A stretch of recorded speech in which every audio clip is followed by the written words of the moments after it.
Esteemed Pro-Vice Chancellor, University of Calicut, Dr. Ravindranath, Dr. Professor Bhavan, esteemed P.F. Sridharan Pillai, Dr. T.P. Ahmed, other members of the faculty, dignitaries of the Bharatiya Vidya Bhavan, dear students, members of the print and electronic media, ladies and gentlemen. It is a moment of pride for me to be here at this auspicious moment. Great events are taking place. The Vidya Bhavan, which is a symbol of India's ancient heritage and a promise of its glorious future, is reaching a landmark. Again, a law school is breathing into life, bearing the name of one of the greatest luminaries in the legal firmament of this country. Sadly, a batch of young men and women are setting sail to a great future in a noble profession, as the esteemed Pro-Vice Chancellor mentioned. To be here at a moment like this is a matter of pride and privilege for me.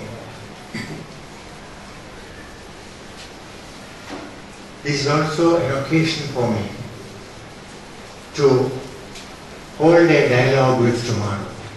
Tomorrow in this sense. Primarily, I am here to talk to the young students of law who will tomorrow have to shoulder great responsibilities and play important roles in a country which sets its fate in the rule of law. Now coming to N.A. Palkhivala, this is one of the greatest names in the world of law, not only in recent times, but in history.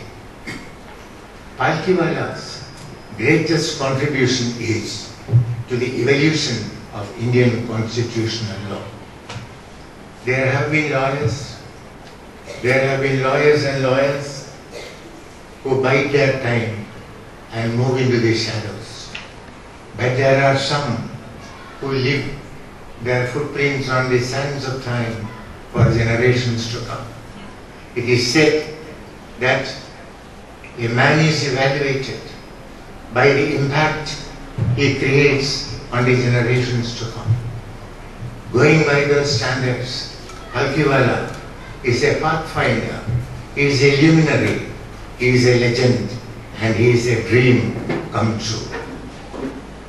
As you know, the evolution of legal thought has been the greatest part in the development of law. coming to Indian constitutional law, see, we have had several important decisions in the last 5 or 6 decades. To many of these decisions, the contributions of great lawyers have been the source of enrichment.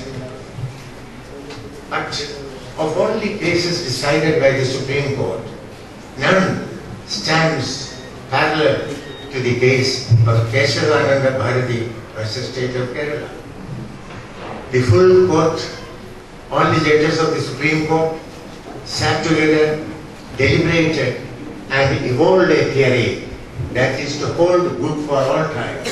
And it is the decision in Keshavananda Bharati's case that is to be the touchstone in the history of the Supreme Court.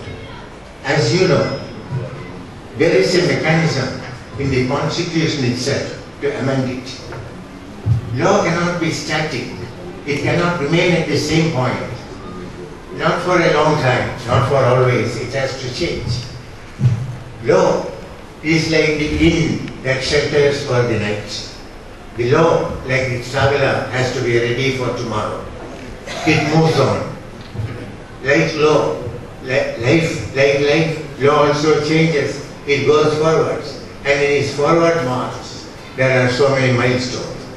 So there was a time when you thought that the mechanism of Article 368 of the Constitution should be used, could be used even to alter the Constitution. It reached its height in that process when Indira Gandhi declared the emergency. The emergency virtually suspended all the fundamental rights.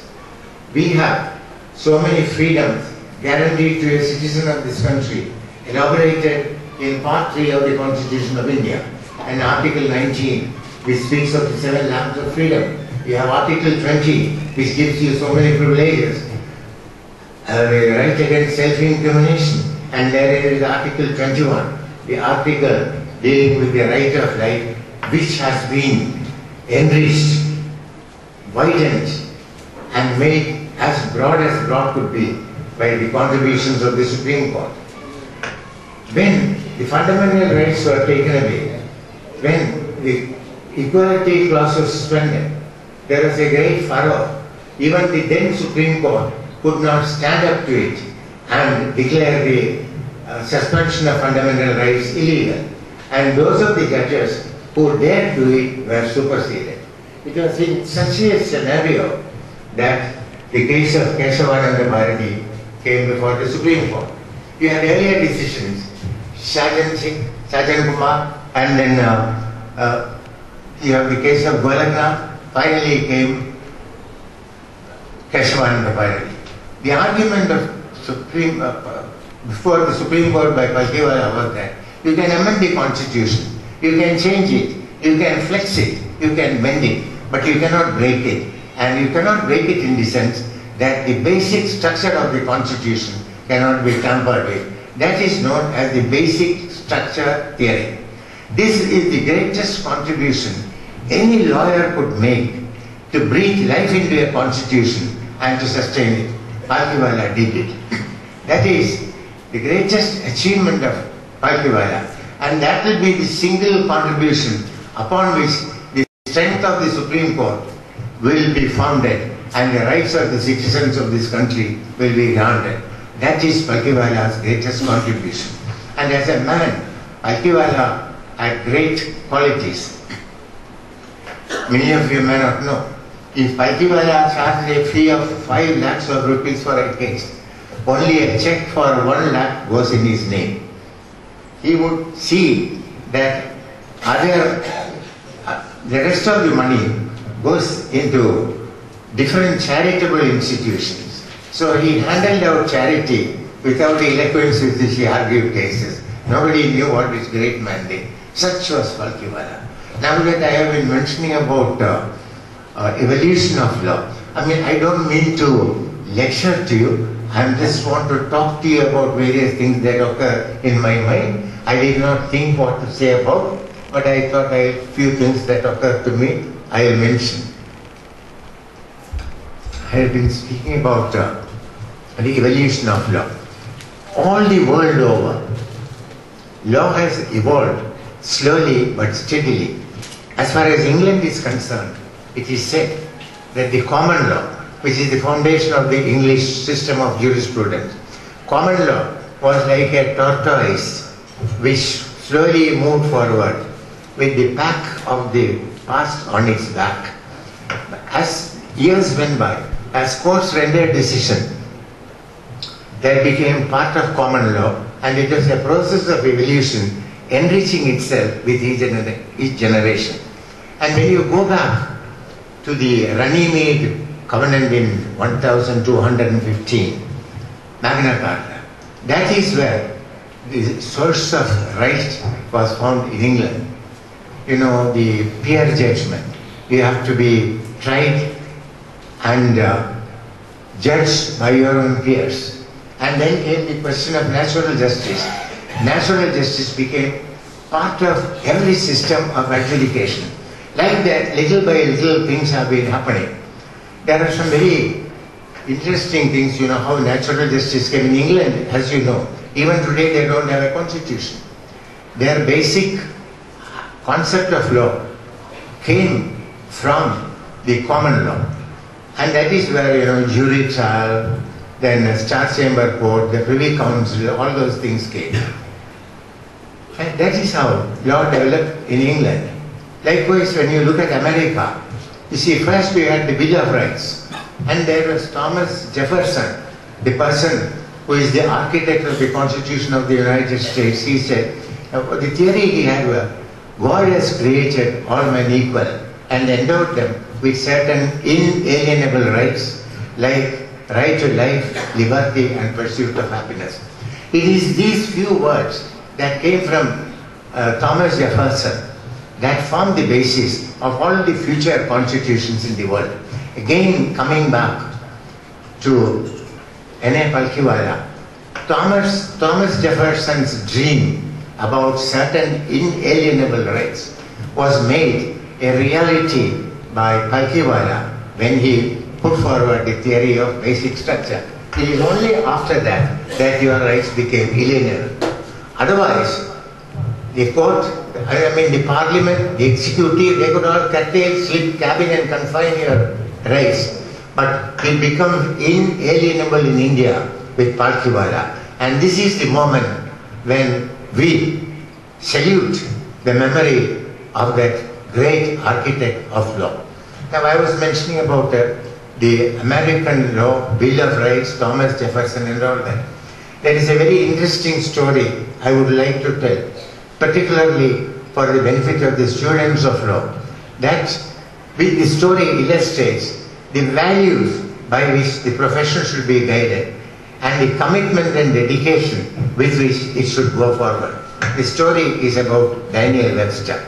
It is a story, it is a part of folklore, but ultimately it has been seen as real as truth and sublime.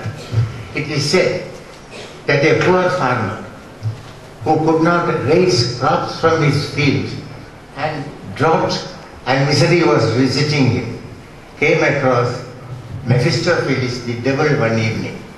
So the devil told him, look here, Mr. Farmer, you have been suffering so much. I will find a solution for your problems. That is, you pledge your soul to me.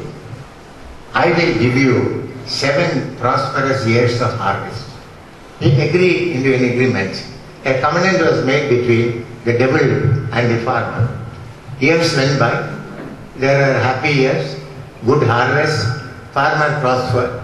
Then the 7th year came and the time came. The devil came and tried to enforce his decree.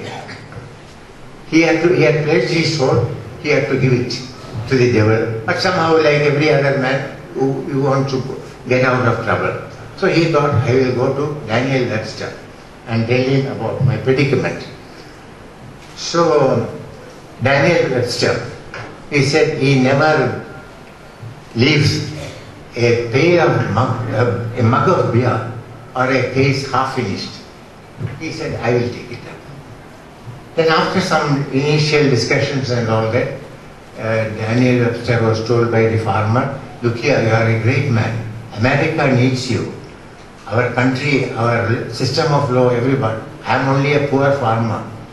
So I would rather go and satisfy my part of the contract with the devil than to put you in great risk. Then it seems, Daniel Webster said, my dear farmer, I never leave a case unfinished. For the cause I take up, I see to its logical end. This story, what it tells you young lawyers is, if you are committed to a cause, irrespective of what may come to you, fulfill it, reach the high goals. I mean, these are, great ideas which a passing generation, a generation that has gone ahead of us, has left for us. Like this, you see, another thing I would like to tell you about the evolution of law is about natural justice. Natural justice requires that you should vocate, interrogate and decide. That is, you should have to hear the other side. You have to understand what he has to say, and then only you have to decide. You can't just decide. You can't just run your ordinance like a oracle. But then there are so many statutes where there is no specific requirement of natural justice built into it. So the matter came up before the English courts sometime in the 13th century. It's known as the well-known Wandsworth Council case. So the House of Lords found that this is a principle which a legislature need not enact. This is something which is part of life. And they said, when Adam ate the forbidden fruit, God said, Adam, you come to me, and asked him, have thou eaten of the forbidden fruit? Adam has his reply. God heard it, and then only he decided. So ever since the Wandsworth Council case, natural justice has become a part of every system of law, every system of adjudication, and a very vital part of every quasi-judicial determination. You see, by stages, even here, there have been cases where it was argued that there is no specific provision for hearing the person against whom a charge is leveled. The first one of those important cases, now that we are in a university atmosphere or ambience, Fernando versus University of Ceylon was the first ever case that came before the Privy Council where a question of natural justice was considered. A student against whom certain charges were levelled, he was not heard before he was punished. And then he raised this point, but it was held that there was no provision for a hearing. Ultimately, when it came to Privy Council, it was said that even without a specific statutory provision, even without a specific rule, hearing a person against whom a charge is made is part of the process of natural justice. I myself had a case to deal with in this context. If a certain person, her name was Stella, her husband died in some accident or something, she had to go before the Motor Vehicles Tribunal. And unfortunately the lawyer was not there, as it happened when the case was called. The case was dismissed. Then she wanted to have it restored and reheard. Then it was argued by the transport department or whoever was likely to be affected by this, the insurance, etc., that there is no provision for hearing a person and restoring it in a case like this. After looking at the precedents, I think that is one of the probably one of the more important cases of the Kerala High Court.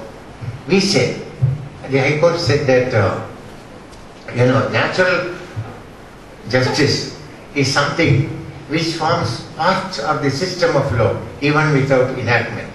And it is a concept, you see, which is like a diamond, polished by the lapidary and given the sheen and brilliance by that process. So natural justice is like that, it's a concept which has come with the evolution of law. Again, trial by jury has been a part of the system of criminal adjudication in many countries. In India, we have given it up. In US and other countries, it still persists. And one of the landmark cases in the United States Supreme Court, it is well known as the Scottsboro Boys case. And the Scottsboro Boys case, there was a particular state enactment under which a Negro committing the offense of rape on a white woman was liable to be sentenced to death. So about 10 boys were charged with the offense of raping a white woman on a ballast or a train. They were all sentenced to death.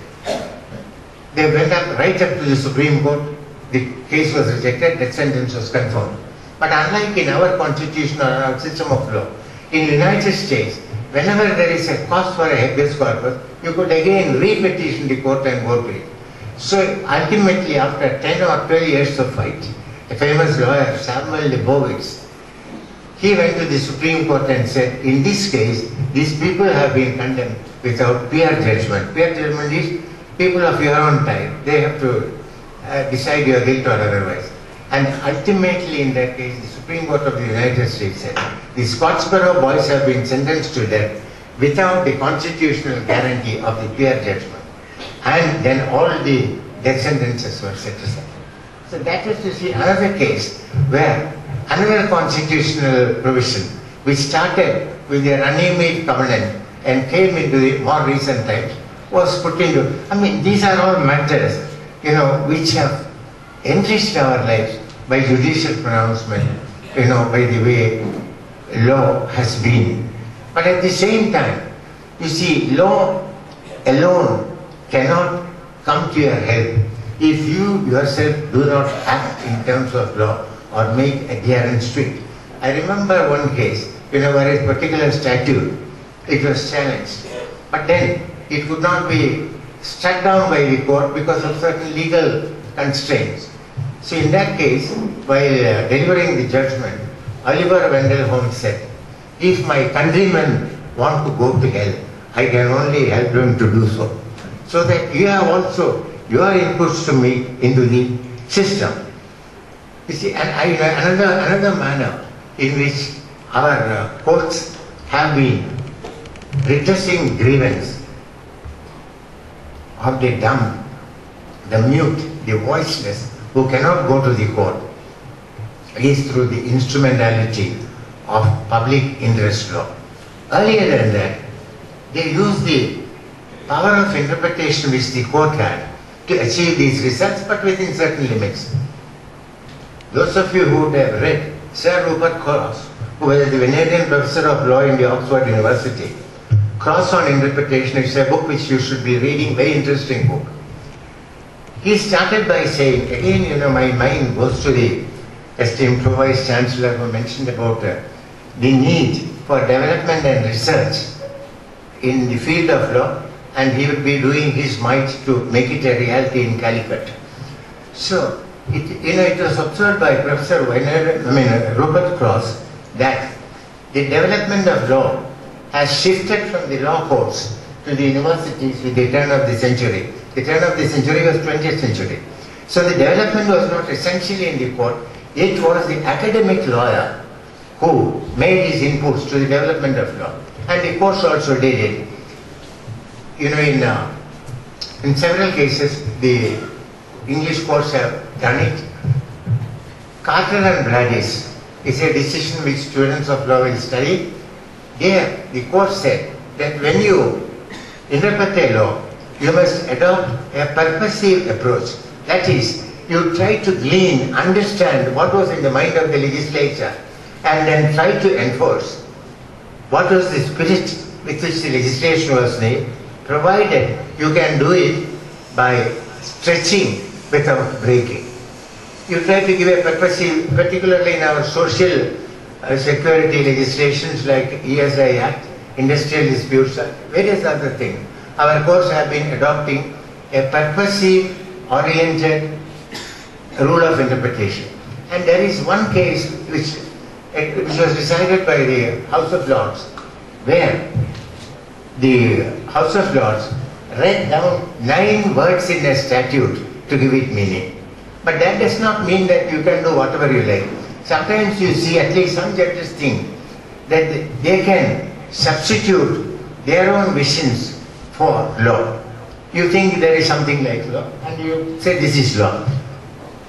Without being highly critical about it, I think a bad instance, a bad example of that will be the decision of the Supreme Court in what is known as the color film case. Justice Surendra Kumar, who gave the decision of the bench, thought that you should not stick a color film. I don't know which is the foundation in law from which you can find something like that. Notice was issued to all the Director General of Police in all the states to tell the court whether there have been instances of terrorists moving in cars with colored films or offences against women taking place in such vehicles. All the DGPs in the country returned a reply saying that there has been no such case. But still, the learned judge held that this could be a positive danger and this should be there. He also observed that in most of the advanced countries of the world, use of color films have been banned. No, this is not a fact. In fact, there are only 2 countries which have banned. One is Uganda and the other is Afghanistan. And these are not the 2 countries to which we, who are under a constitution, will look forward for inspiration. Some police commissioner passed an order in Kenya, it becomes law. Here it will not. You see, there are cases where you substitute your private view and say, this is law.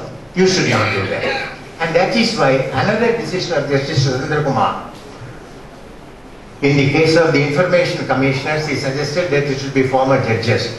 And A.G. Nurani, a well-known legal authority, described that decision. The caption of the article was an absurd judgment, and so it proceeded. So in the process of innovating, you should not lead to absurdities or substitution of private opinions for public law. That should never happen.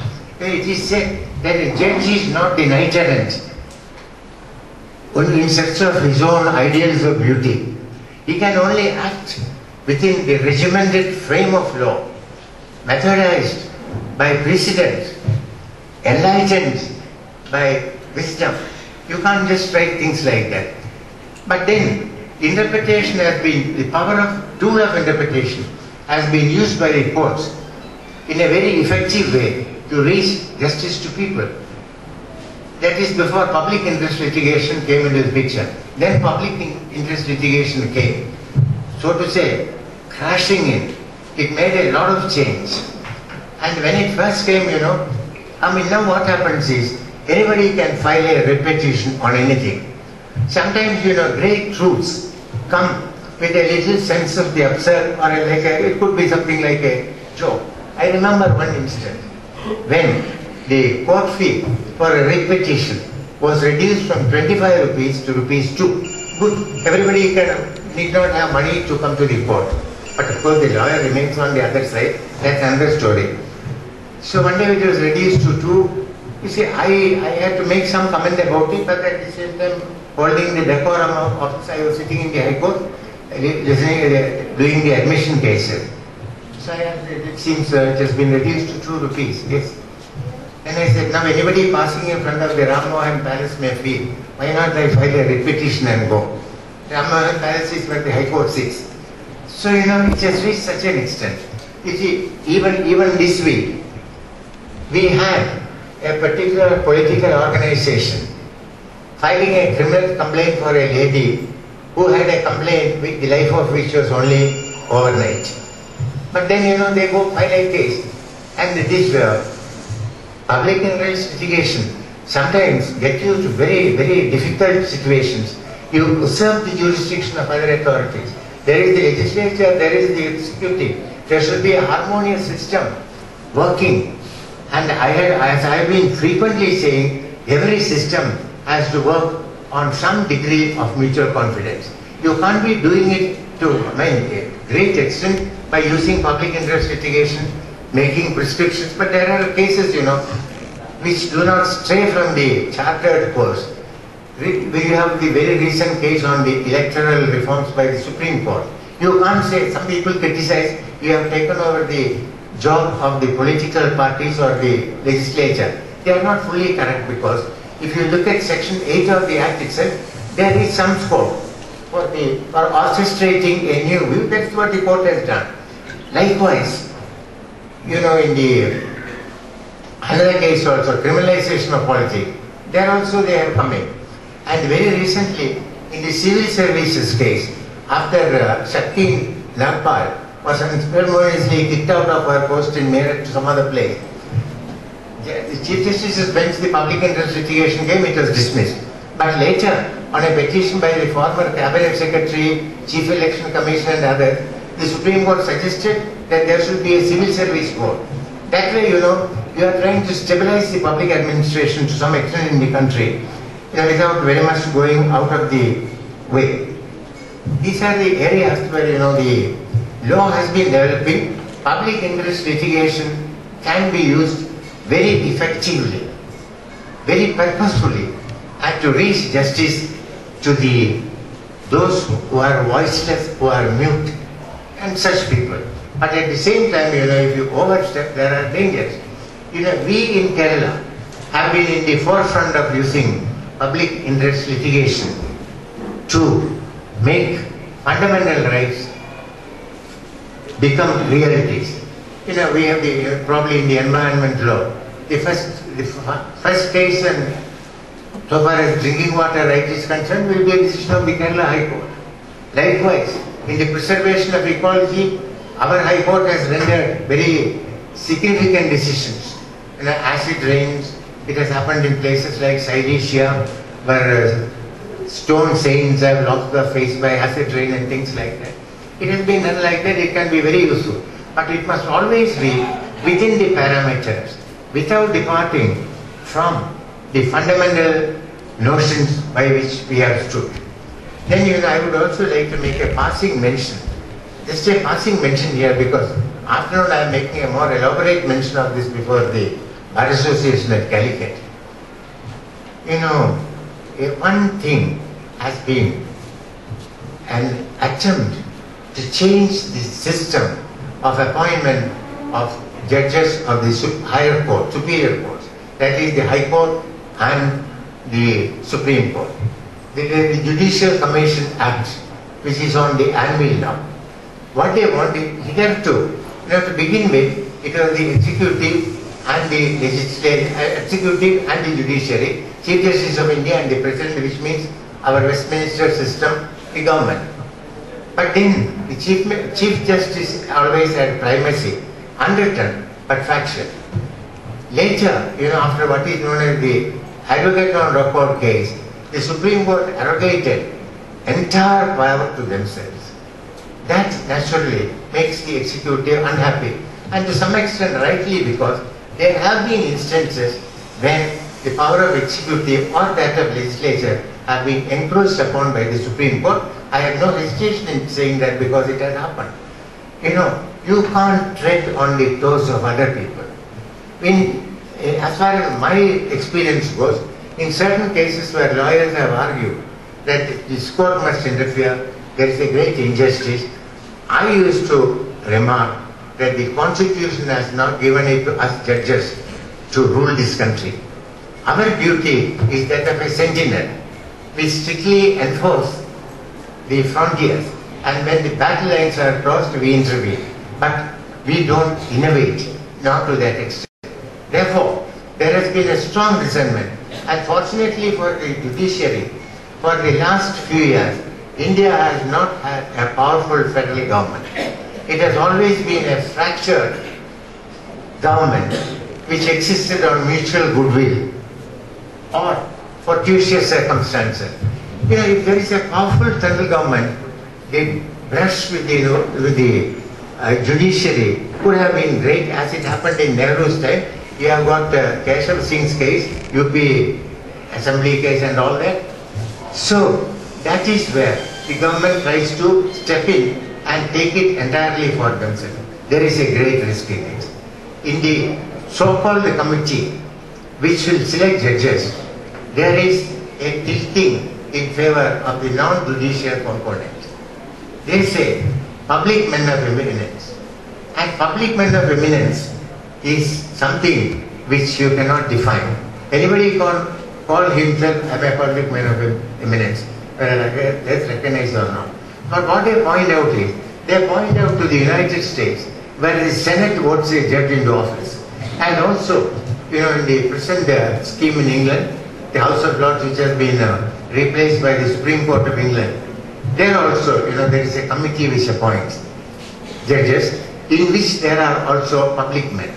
But one important thing there is, those public men should not be those associated with active politics. So the possibility of misuse is arrested to some extent there. So this is, my view is, what I feel is, I may be right or wrong, but I wish I am right. I feel that you are taking the Trojan horse to the doors of the Supreme Court. And in that process, the result may not be very satisfactory.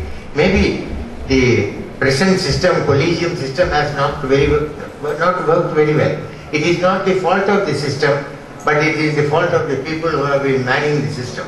Suppose somebody says, I want somebody from my community to be a judge of the High Court. It is not a good trend. If that happens, recently you would have read about, I am not going to any controversy, what came in the paper. Chief Justice Bhaskar Bhattacharya, he said that this system has been abused on people, and he mentioned the name of the Chief Justice of India, the then Chief Justice of India. Chief Justice of India wanted, now that all that is on the record, I am not making anything which is controversial, it's on record. So, Justice Bhaskar Bhattacharya wrote, Justice Atamas Kabir wanted his sister to be made a judge of the Calcutta High Court. And Justice Bhattacharya, who was on this collegium, dissented and said, I will not be a party to that. The reason he gave was, her income as a lawyer is less than that of the income of a peon of the Calcutta High Court. He made a dissenting note. The result was, he says, when the Supreme Court appointment came, he was superseded and Pinaki Chandra Bhattacharya was appointed in his place. I don't like to enter into controversies. I should not do that. This is all on record. I am mentioning it to you only to bring out my point that it is not the system that counts. As Lord Bryce said, it's in a context of a political government, he said, for forms of government, fools contest, for whatever is best administered is the best. If you administer the American system rightly, that could be the best.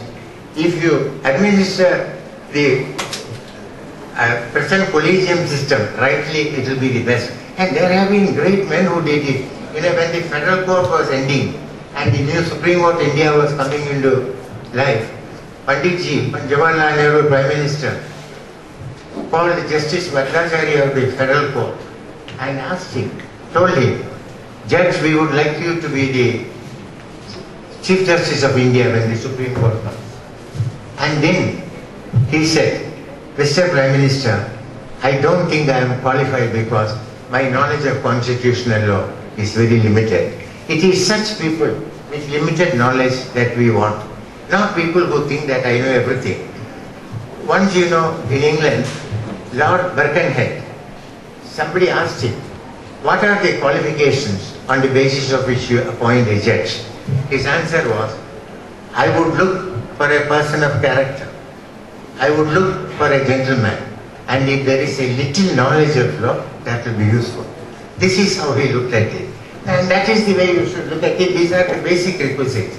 So, and about the US system, President Kennedy's one of the closest associates was Justice Arthur Goldberg.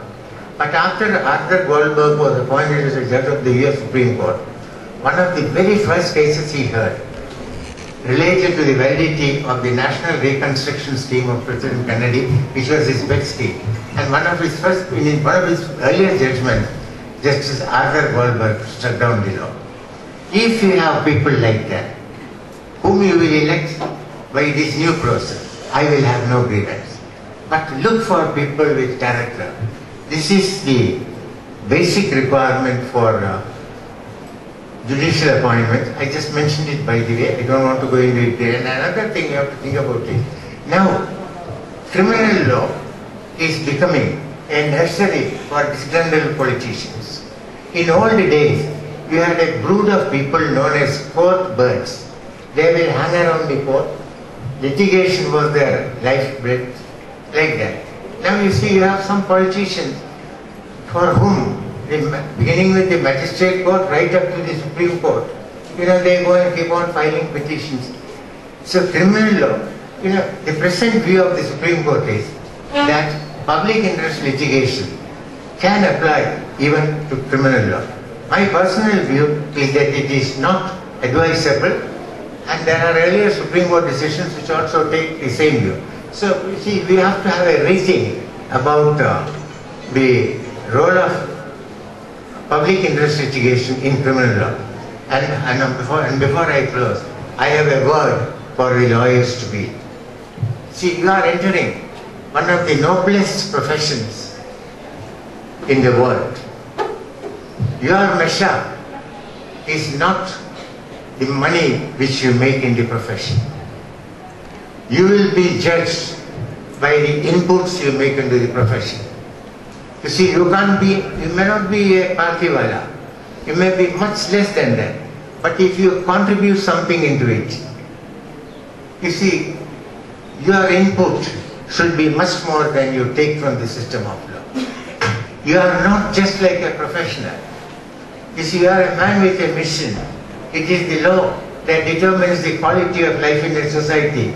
There is no greater blessing than justice, and there is no greater suffering and bitterness than injustice. So keep contributing. That should be your outlook. It is not the money you make. And how do you go to the profession of law?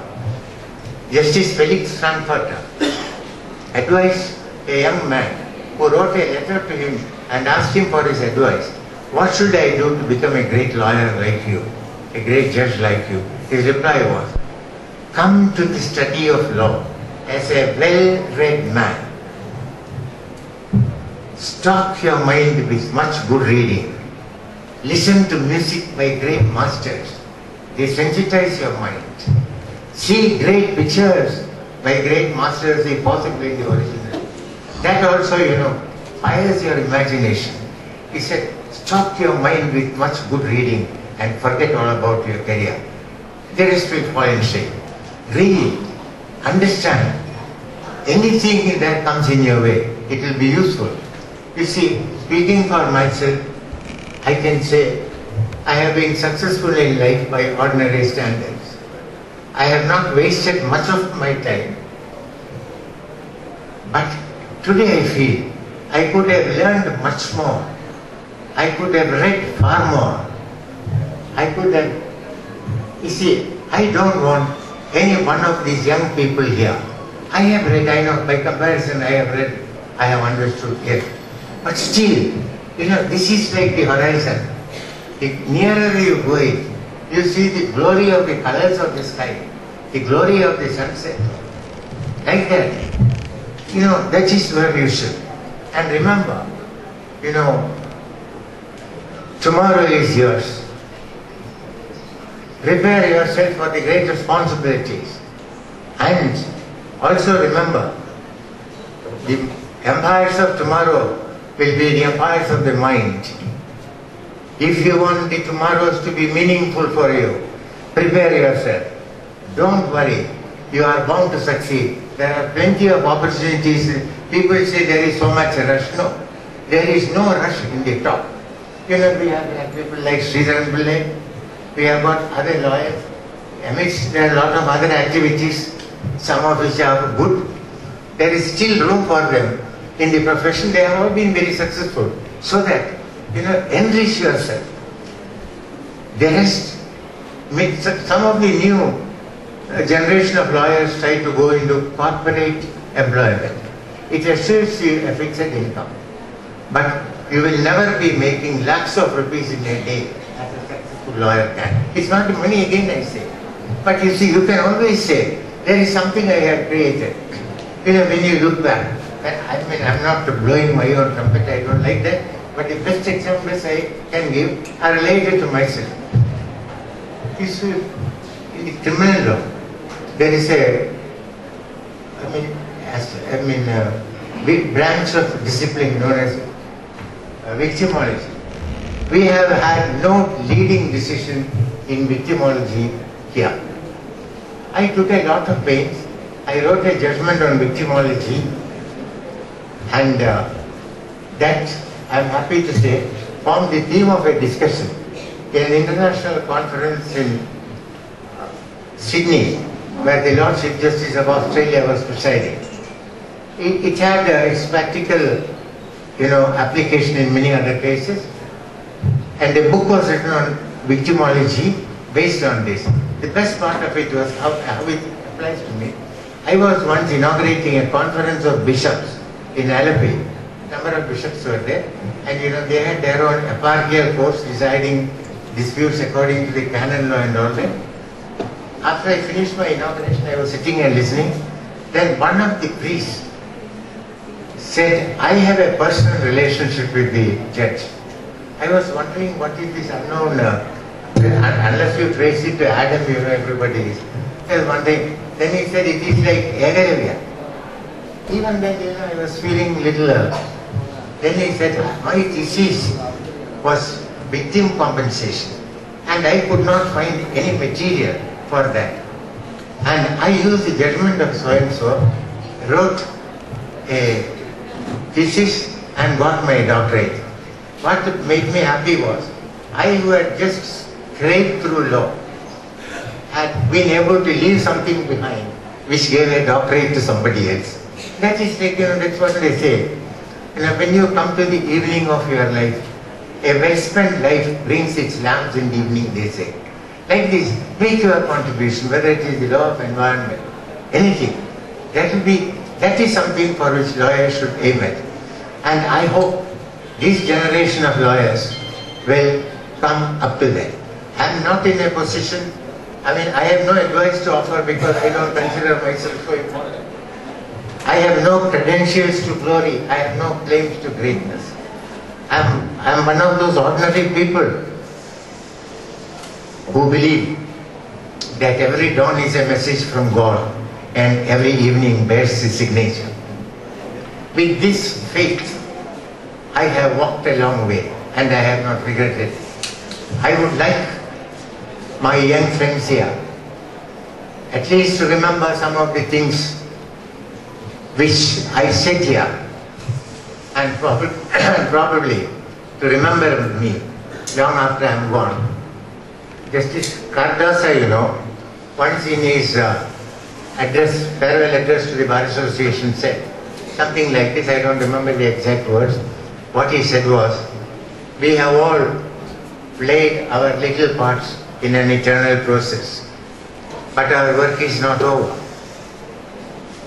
We hand over the torch to you, and we hope that the flame will be bright in your hands.